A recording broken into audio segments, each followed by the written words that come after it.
Bienvenue sur Ultra Mental, le podcast de référence en préparation mentale dans l'univers du trail running. Ici, chaque semaine, je reçois des athlètes, des experts et des passionnés pour des échanges inspirants autour d'un même sujet, comment développer un mental solide, performant et serein sur les sentiers comme dans la vie. Vous trouverez ici des clés concrètes, des histoires puissantes et peut-être même un peu d'inspiration pour repousser vos limites. Moi, c'est Pierre, je suis préparateur mental spécialisé dans les sports d'endurance et j'accompagne les sportifs, mais aussi les entrepreneurs et les dirigeants à aligner leur mental pour performer avec plus de fluidité. Allez, je vous laisse maintenant avec mon invité de la semaine. N'oubliez pas de liker, partager et commenter cette vidéo. C'est super important pour son référencement. Allez, bonne écoute. Et bonjour à toutes et à tous, bienvenue dans cette nouvelle pause mentale. Et aujourd'hui, j'avais envie de revenir sur cette actualité récente du monde du trail. J'ai nommé la refonte de l'index UTMB. Donc, beaucoup l'attendaient. Il y avait pas mal de spéculations sur le sujet. Ça y est, c'est arrivé. Donc, avant de rentrer dans le sujet, pour ceux qui ne savent pas ce que c'est, l'index UTMB, c'est tout simplement un classement mondial du trail. Donc à chaque fois qu'on fait une course, hormis les petites courses à saucisson dans le village d'à côté, donc ces courses sont prises, donc les courses avec un minimum de renommée sont prises en compte dans ce classement et donnent justement une notation en fonction de notre résultat. Notation qui va de 0 à 1000 environ. Donc l'UTMB Index, c'est un système de notation qui donne une estimation de ton niveau de trail et qui est basé sur tes résultats en course. Donc concrètement, plus tu performes sur les courses, plus ton index va être élevé. Alors pourquoi avoir créé cet index? Alors il n'est pas tout seul, hein. Il y a plusieurs index maintenant, il y en a 3 majeurs, l'ITRA, l'UTMB Index et le troisième que j'ai oublié, je crois que c'est B-Trail qui a aussi fait un index. Bref, donc pourquoi avoir fait un index? Tout simplement parce qu'en trail, comparer les niveaux est beaucoup plus compliqué. Par exemple, pour se comparer à notre cousin, la course à pied sur route. Sur route ou sur piste, c'est simple, il y a une seule chose qui fait foi, c'est le chrono. Et à partir de ce chrono-là, il y a un classement qui est établi pour faire des minima pour aller au JO, pour aller au championnat de France, au championnat d'Europe, etc., pour avoir des sélections. Il y a un temps qui est affiché pour une distance. Pour faire, j'en sais rien, moi, pour aller au championnat de France sur 10 km, il faut passer sous la barre des je sais pas combien, etc., etc. Donc, il y a des minima. Donc, le juge de paix, c'est le chrono, c'est facile. Donc, le but, c'est de courir à plat le plus possible et de choisir les parcours les plus roulants. Voilà. Après, on fait ce qu'on veut. On peut avoir des trails urbains, courir sur des pavés, ça va nous ralentir. Avec du vent, ça va ralentir. Avec de la pluie, etc., etc. Donc voilà, c'est très simple. Mais en trail, ça marche pas comme ça. Donc, comment comparer un 50 km avec 3000 de dénivelé d'une course en montagne, d'une autre en forêt, sous la chaleur, dans la boue, chez moi, sur le GR34 avec des up and down permanents qui cassent les pattes, mais avec jamais plus de, 80 mètres de dénivelé d'un coup.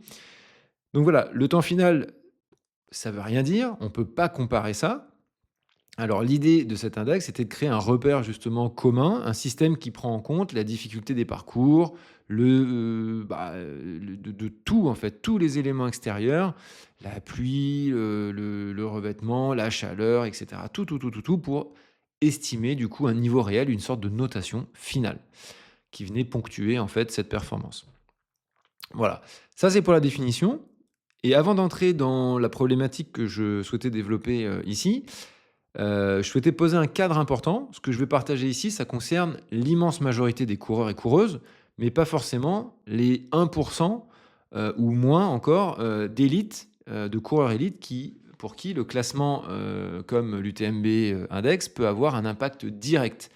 C'est-à-dire qu'aujourd'hui, cela peut effectivement conditionner leur contrat, leurs partenaires, leurs primes de course, leur place dans certaines compétitions, donc ça a une très grande importance.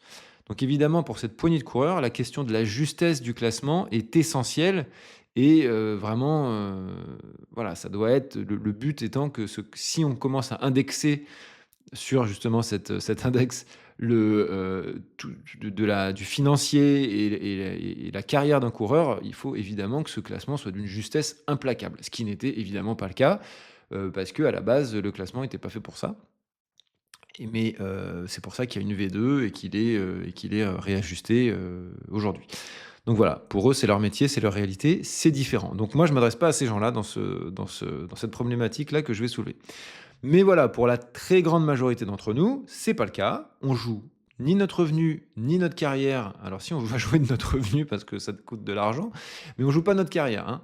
Donc, et pourtant, on réagit comme si c'était le cas. Souvent, tous les débats qu'il y a eu autour de l'UTMB, de cette notation du TMB Index, depuis des 5 ans à peu près, un peu plus peut-être, sont vraiment voilà, compréhensibles. Certains sont allés très très loin dans la comparaison, en comparant deux courses identiques une année sur l'autre, avec des index qui avaient plus ou moins baissé et tout. Et le problème venait de l'opacité, si on peut dire, c'est-à-dire que de l'opacité de l'algorithme, où en fait on ne sait pas du tout ce qui est pris en compte, pas pris en compte, et du coup les athlètes, en général élites, étaient vraiment commençaient à vraiment tourner le dos à cet index qui était à leur goût, qui ne reflétait pas à leur goût leur juste niveau. Et nous, justement, on n'est pas du tout concernés par ça. Nous, le commun des mortels, les 99% d'autres coureurs, mais par contre, on réagit comme si ça l'était. Alors pourquoi? Et c'est justement là que, pour moi, ça devient intéressant. C'est là que c'est intéressant de creuser. Donc je vais lancer ça. C'est pas une vérité absolue, encore une fois. Je vous invite à la réflexion, si ça peut faire avancer un peu le débat. Donc, l'index est refondu, nouveaux calculs, nouveaux paramètres, machin, beaucoup de réactions. Le but, moi, de comprendre, c'est pourquoi ce chiffre nous touche autant. Moi, personnellement, il a un peu monté, je pense, comme pour la plupart d'entre nous. En fait, pourquoi ce chiffre nous touche autant? Parce qu'au fond, ce sujet dépasse largement une question de cotation, du TMB index ou autre. Il parle de nous. Il parle de notre rapport à la performance. Il parle peut-être de notre dépendance à ça, à cette capacité à se noter, à noter, à voir, à se classer. Si je simplifie, du coup, l'UTMB Index est un outil. C'est un outil qui essaie de comparer des performances, qui essaie de classer des coureurs et qui donne des indications de niveau. Sur le papier, c'est utile. Ça leur est utile peut-être pour organiser des courses, pour faire des sas de départ avec des personnes de même niveau, pour éviter qu'il y ait des personnes qui courent très très très lentement devant et des personnes très très fortes derrière qui doublent et qui fassent, etc. Il y a tellement de monde que c'est mieux, ça fluidifie la circulation, on va dire. Pour structurer du coup un sport qui devient énorme, donc oui, cet outil peut avoir du sens. C'est là où ça devient intéressant, c'est la réaction qui va provoquer chez nous. Très vite, ce chiffre, il n'est plus un chiffre, il devient autre chose. Ça devient une étiquette. Ça devient une étiquette qu'on se colle, ça devient un jugement qu'on se donne, ça devient un jugement qu'on vient mettre sur une performance. En plus du temps qu'on a fait, en plus de la place qu'on a fait, maintenant on peut carrément rajouter la cotation UTMB. C'est-à-dire que moi, la bête noire, entre guillemets, de toutes les prépas mentales, c'est je veux faire tel temps, tel classement. Et c'est ça mon objectif. Et comme je l'explique très souvent, ça, c'est pas un objectif. Ça s'appelle un résultat. Un objectif, c'est ce qu'on maîtrise. C'est différent. Par contre, in fine, il y aura le résultat. C'est certain. Sinon, on ne fait pas de course. C'est parce qu'on aime ça aussi qu'on va faire des courses. Pour avoir cet résultat. Mais du coup, maintenant, entre guillemets, on a l'ennemi pour rigoler, pour le dire comme ça, pour le dire un peu en rigolant. On a un nouvel ennemi dans cette quête justement de revenir à soi et de se remettre des vrais objectifs et pas des quêtes de résultats. Le fameux classement, le temps et maintenant la cotation UTMB ou la cotation ITRA, ou bref, la cotation, son classement. Et c'est là que le problème commence. Parce que quand ton index va baisser, qu'est-ce que tu ressens vraiment? Tu vas ressentir de la frustration, tu vas sentir peut-être de l'injustice, une incompréhension, bref, peut-être quelque chose encore de plus profond, une sensation d'être moins bon, de valoir moins. Donc, et là, ça touche quelque chose de beaucoup plus large. On va tous réagir différemment à cela. Il y en a qui s'en foutent, il y en a qui sont juste contents, il y en a qui vont se dire, oui, justement, j'avais bien vu que j'allais pas courir bien vite, et j'ai pas couru bien vite ce jour-là, j'étais pas en forme, et la cotation va dans le même sens, donc c'est logique. Mais le problème, c'est quand on va être par exemple, très satisfait de sa course personnelle, j'ai fait une belle course, je suis fier de moi, je suis heureux de moi, bref, on est dans des sensations positives, parce qu'on s'est entraîné pour ça, parce que ça s'est bien passé, parce qu'on a suivi un plan de course qu'on s'était fixé, ou parce qu'on a profité un maximum de ce moment-là. Et cette cotation vient pourrir, entre guillemets, parce qu'elle vient un peu baisser ce qu'on imaginait. Toujours pareil, un peu comme imaginer qu'on peut mettre moins de X heures sur un temps ou se fixer un temps et que cette balise, en fait, soit vraiment le juge suprême de c'est bien, c'est réussi ou c'est pas réussi. Et c'est là où ça devient un problème. Se fixer des temps, c'est pas grave. C'est que quand ça devient le seul juge de paix de c'est réussi ou c'est pas réussi, c'est là que c'est un peu dommage. Encore une fois, pour la plupart d'entre nous. Je reviens pour les athlètes élites. Un athlète élite, au bout d'un moment, s'il raconte à ses sponsors: «Ah, j'ai été 25e de la course, mais j'ai pris un pied dingue». S'il fait ça 4, 5, 6 fois dans la saison, au bout d'un moment, il va falloir changer de discours parce que on va lui dire: «Bah, écoute, Coco, toi, nous, on t'a donné de l'argent pour que tu sois élite, pour que tu gagnes des courses ou pour que tu sois devant. Donc, si tu dis à chaque fois que tu t'éclates, on est ravis pour toi. Mais ton contrat professionnel, voilà, c'est pas ça que tu viens chercher ici, quoi. Donc, c'est pas pour ça que nous, on te paye». Voilà, donc c'est deux choses différentes. Donc aujourd'hui, de toute façon, tout est mesuré. Les kilomètres, sont mesurés, on a Strava, on connaît tout, les allures, les dénivelés, on a tout, on a les coms, les classements sur les coms. N'importe quel, bled, on voit des coms de partout pour des trucs absolument absurdes, pour des coms qui font, 50 mètres, bon bref, il y a tout. On peut tout mesurer, il y a aucun problème. Mais bon, si en plus on rajoute l'UTMB index, on peut aussi avoir cette impression que la valeur dépend des chiffres. Mais oui, les chiffres révèlent quelque chose. Si je suis capable de courir en 1:30 et que toi, tu es capable de courir en 1:20, tu es plus rapide que moi de 10 secondes. Donc c'est factuel, il n'y a pas de souci avec ça. Ça ne veut pas dire que j'ai moins de valeur que toi, ça veut dire que je cours moins vite que toi. Ça s'arrête là. Alors forcément, quand un système comme l'UTMB change, ça vient un peu, voilà, ça vient bousculer un peu les choses. Et le problème, c'est que ça vient pas juste bousculer un score, ça vient justement bousculer une perception qu'on a de soi. Et c'est là où ça devient un peu pervers, justement, où il faut faire attention à... Attention, c'est une cotation, c'est pas la valeur de ma personne. On est bien d'accord. Et c'est là que j'ai envie de poser justement une première idée un peu plus forte. Pour moi, le problème, ce n'est pas l'outil. Le problème, c'est pas Strava. Le problème, c'est pas les coms. Le problème, c'est pas les classements UTMB Index, ITRA ou Bitrail. L'outil, lui, il essaie juste de faire son boulot. Il évolue, il s'améliore, il tente d'être au plus juste, mais il restera toujours imparfait. Toujours, il sera jamais, jamais, jamais parfait. Le trail n'est pas mesurable parfaitement, les terrains sont trop différents, la météo, la fatigue, la sensation du coureur, tout ça, impossible. Donc tu peux pas résumer ça parfaitement en un chiffre. Donc oui, il y aura toujours des frustrations, mais ça, c'est pas le cœur du sujet. Le vrai sujet, il est ailleurs, il est justement dans la place que tu vas donner à ce chiffre. Est-ce que c'est un indicateur? Est-ce que c'est une jauge? Est-ce que c'est un juge? Est-ce que c'est un outil qui te sert à mieux t'entraîner, qui te sert à mieux choisir tes courses? Que sais-je? Est-ce que c'est quelque chose qui définit qui tu es? Est-ce que c'est quelque chose qui te donne de la valeur? Voilà, je te laisse avec toutes ces questions parce qu'à partir du moment où un chiffre commence à définir une valeur, on devient forcément dépendant à cela. Et c'est là qu'on rejoint quelque chose d'un peu plus profond, peut-être, comme des troubles du comportement alimentaire pour justement venir chercher une performance, la bigorexie. On imagine souvent la bigorexie comme quelqu'un qui s'entraîne trop, mais aujourd'hui, on est peut-être dans quelque chose de plus subtil que ça. Ça peut aussi ressembler à quelqu'un qui s'entraîne pour maintenir un niveau et maintenir un classement, qui court pour maintenir ses stats, ses datas, qui court pour choisir ses courses et obtenir des scores, etc., etc. Et sans t'en rendre compte, tu cours plus vraiment pour toi, tu cours juste pour rester dans le jeu, et ce jeu, il est justement amplifié par tout ce qui nous entoure, donc tout ce qui est réseau, appli, data, classement, etc. Donc sur Strava, tu vois les autres, tu vois leurs perfs, tu vois leurs sorties, tu compares, tu t'ajustes, bref, tu veux faire la même chose. Tu te déconnectes, petit à petit, petit à petit, petit à petit, tu te déconnectes de toi-même, de tes sensations, de ton plaisir et in fine de la raison pour laquelle tu vas courir pour de vrai. Ce qui te pousse à aller courir à la base.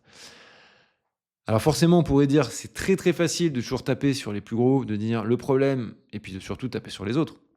Le problème, ce sont les outils. Le problème, l'UTM Index, c'est un problème parce qu'il entraîne des comportements addictifs et des dérives, etc., etc. Mais si on est parfaitement honnête, personne ne nous oblige à les regarder, personne ne nous oblige à les publier, personne ne nous oblige à nous comparer. Ça, c'est important de le dire parce que pas justement pour dire que ces outils de mesure sont parfaits. Loin de là, encore une fois, je l'ai dit, j'ai déjà dit, et même ceux qui créent ces outils le disent, ils seront jamais parfaits, ils pourront jamais tout prendre en compte. Mais simplement pour remettre de la responsabilité sur l'utilisateur. C'est juste en redonnant de la responsabilité petit à petit à l'utilisateur qu'on va trouver ou retrouver une pratique saine et une utilité saine à ces outils, sans créer d'obsession, justement. Donc pour moi, ce que je voulais dire là, c'est que ces outils, ils ne créent pas l'obsession, mais peut-être qu'ils peuvent la révéler dans certains cas.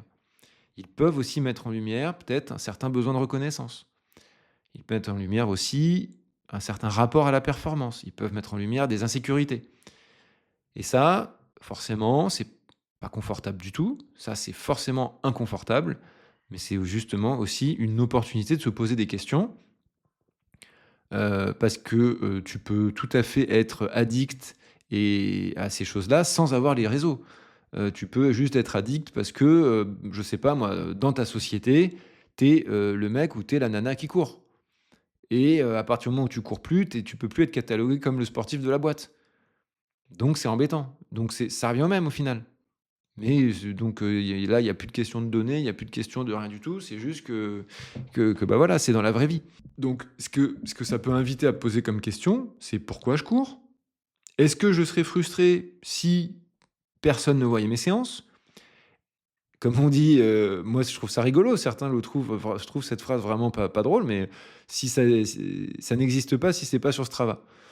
Donc c'est rigolo, moi ça me fait marrer, parce que je prends ça avec plus que du second degré, mais pour certains, c'est un vrai sujet. Donc voilà, est-ce que je suis frustré si personne voit mes séances? Est-ce que je m'écoute encore? Est-ce que j'écoute mes sensations? Ou est-ce que je suis devenu quelque part esclave de mes données? Est-ce que j'ai envie de faire de belles données? Est-ce que j'ai envie de voir le joli graphique? Est-ce que j'ai envie de voir des belles stats, des belles semaines s'enchaîner, des mois avec tant de kilométrage? Est-ce que c'est ça qui me donne envie d'aller courir? Ou est-ce que voilà, est-ce que je me suis éloigné de mon envie initiale? C'est des questions qu'on peut se poser et qui sont intéressantes à se poser, je pense. Et là, justement, avec ces questions-là, on peut revenir à l'essentiel. C'est quelque part une invitation à revenir à l'essentiel. Courir à la base, c'est pas un chiffre, c'est pas un classement, c'est pas un index. Voilà, c'est une expérience, c'est un ressenti, ce qu'on veut, c'est quelque chose de vivant, c'est quelque chose de fluctuant. Et ça, il n'y a aucun algorithme qui pourra jamais le mesurer. Alors peut-être que la vraie réponse, c'est pas de supprimer les outils, ni de les rejeter, mais juste d'apprendre à s'en servir sans se perdre. C'est en tout cas ce que j'invite par ces questionnements dans ce podcast. Ça peut passer par courir sans montre. Ça peut passer par ne pas publier toutes ses séances. Ça peut passer par accepter de ne pas être visible tout le temps. Donc voilà, évidemment, il y a d'autres pistes à développer. Et surtout, ne pas confondre, c'est le plus important pour moi, ne pas confondre la performance, le résultat, le classement avec son identité. Donc là, on a sur du travail entre la confiance en soi et l'estime de soi. Donc là, quand on touche à l'identité, on parle d'estime de soi. Donc quand on se sent touché dans son estime, dans sa personnalité, dans son identité, quand on a un classement ou un résultat, il faut justement commencer à mettre certains warnings et revenir à l'essentiel. Non, mon identité, elle est ce qu'elle est, elle n'a rien à voir avec le classement de ma course à pied. Clair et net. Donc voilà, ton index, il peut monter, descendre. C'est pas parce qu'il va monter que tu seras une meilleure personne ou descendre que tu seras une moins bonne personne. Je pense que dit comme ça, il y a à peu près tout le monde qui va être d'accord avec ce que je dis. Et pourtant, dans la réalité, je trouve ça intéressant d'observer un peu comment on réagit à une hausse ou à une baisse de classement, de temps ou de choses comme ça. Donc pour finir, ces classements, ces résultats, ces systèmes de notation, c'est très bien. On peut s'en servir pour se challenger, on peut s'en servir pour mesurer une évolution dans le temps. Voilà, je vous laisse là-dessus. J'espère que cette petite réflexion inspirée par la refonte de notre index UTMB vous aura plu. N'hésitez surtout pas à commenter, à me poser vos questions si vous voulez en débattre. Encore une fois, moi je suis toujours preneur de tous les avis. Parce que justement, il n'y a pas de jugement chez moi. C'est intrinsèque à mon métier de préparateur mental. Je ne juge pas les pratiques ni les avis des gens. Je suis là pour les débattre, au contraire, pour pousser à la réflexion. Et en même temps qu'on se pousse à la réflexion mutuellement, on avance. Donc c'est comme ça que ça fonctionne le mieux. Donc, je vous laisse là-dessus. Je vous dis à la semaine prochaine dans un prochain épisode. Allez, ciao! Cet épisode est déjà terminé. J'espère qu'il vous a inspiré ou apporté des pistes concrètes d'évolution. Si c'est le cas, merci de laisser 5 étoiles sur votre plateforme d'écoute favorite. C'est un geste simple, mais tellement important pour soutenir ce travail indépendant et continuer de vous proposer des invités de qualité. Si vous souhaitez aller plus loin et optimiser votre préparation mentale, contactez-moi directement via mes différents canaux. Le premier entretien découverte est gratuit. Pour suivre mon actualité, je vous donne rendez-vous sur Instagram et LinkedIn. À la semaine prochaine, dans un prochain épisode d'Ultra Mental.